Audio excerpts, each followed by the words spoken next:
every tenant knows about water bills. So let's talk about them. Now, obviously, with your water bills and tenants, you can only ask a tenant to pay for water usage if there is evidence that water-saving devices have been installed into that property. So first step, if you've got that evidence. So you're asking your landlord for that evidence that water-saving devices have been installed into that property. If you've been managing it for quite some time, then yes, that also needs to be installed. And remember, it has to be on properties where there is an individual water meter, so the water meter can be read.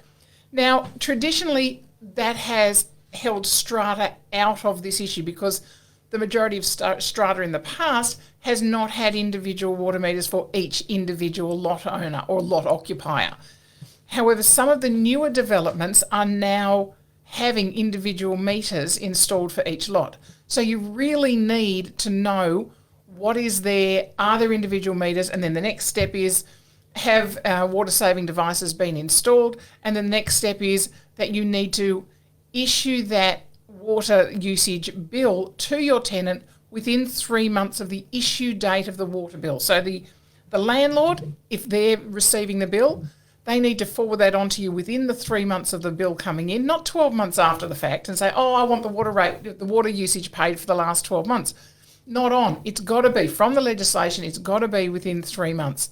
So make sure that if your landlord has asked for that, one, that all the criteria are being met, and that you are issuing that invoice to your tenant within 3 months of the issue date of the original water bill that's been issued to the landlord.